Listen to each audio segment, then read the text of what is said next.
Hello and welcome to today's online devotional for Wednesday, March the 18th, 2020.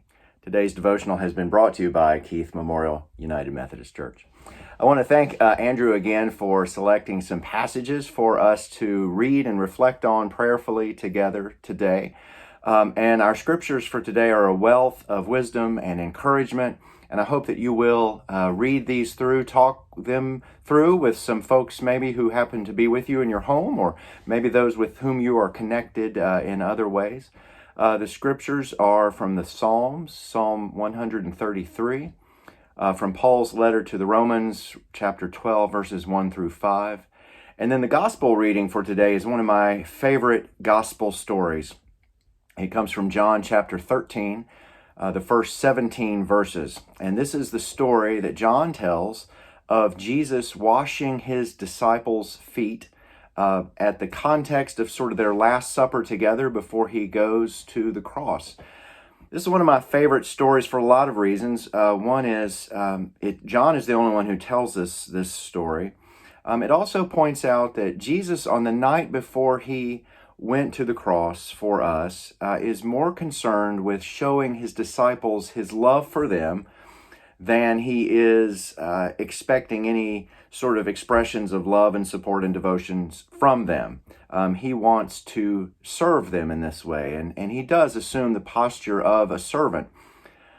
In those days, if you were invited to someone's home for a special meal, usually the host, would have a servant there at the door who would wash the guests' feet who had been out on those dusty, dirty walkways. It was a service that was provided by hosts to guests.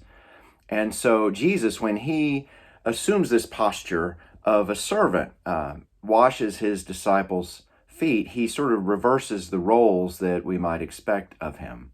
And shows his love for them in this way. And then he calls them to show this same kind of spirit of love and service to one another. He tells them, "Do as I have done to you. Wash one another's feet." I think it's interesting in the day in which we live when we're hearing a lot of advice to wash our hands, which is very important. Jesus never really says wash one another's hands. He says wash one another's feet. And this has been a favorite story of mine really since seminary, when I first experienced a foot washing service on Maundy, Thursday of Holy Week, when I was in my first year of seminary there. And ever since then, it has taken on more and more layers and depths of meaning for me. Wasn't a favorite story at first because I'm one of those folks who don't like my feet to be touched. I wear slippers around the house. I'm wearing slippers even now. Don't really like my feet being touched, but there's something that really gets through to us when we practice this together. I've been spending a lot of time around my mom's feet actually lately here. She had an infection on her big toe on her right foot. And so I had to take her to the doctor and get that looked at. And then so I've been sort of spending some time taking her shoes and socks off, looking at it, showing it to folks. And so my mom's feet, let's just say, aren't the feet they probably used to be. But one of the things that was prescribed for her is for the folks, the assistants over at her assisted living facility, to give her Epsom salt baths 3 times a day for a couple of weeks, and that's ended now. But I can imagine that from time to time, they were probably not really eager or excited to do that. They were probably thinking, "Oh, is it time again? I feel like I just did that." But they were really fulfilling what Jesus tells Jesus' disciples to do, to wash one another's feet. Whether they knew that or not, they were living out Jesus' commands. And I think that's a very special thing that we can do for one another. And so what I would like to invite you to do is to wash feet, either your own, or if you happen to live with some folks in your house, to wash one another's feet. as a way of practicing what Jesus told us to do. It may be awkward, may be uncomfortable, we may not want to do it. That's kind of the point. It may be something that we only understand after we've done it.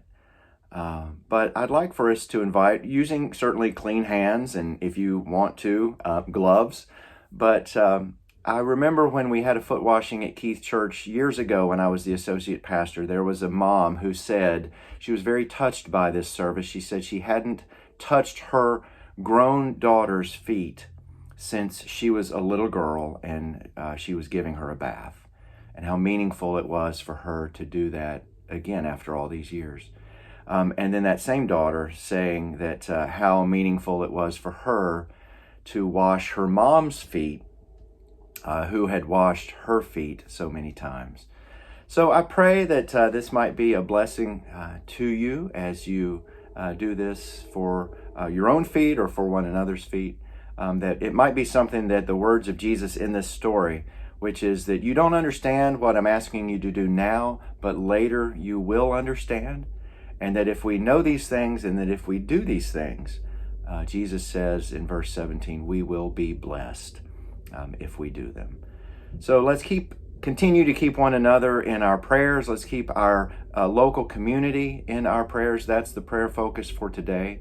Let's continue to lift up one another, particularly those who are serving, those who are most vulnerable and most fragile, particularly folks who are working in our hospitals and medical centers and clinics, those who are on the front lines of responding to all the illnesses that are in our communities. We pray for God's Spirit to give them patience and perseverance in the good work that they are doing.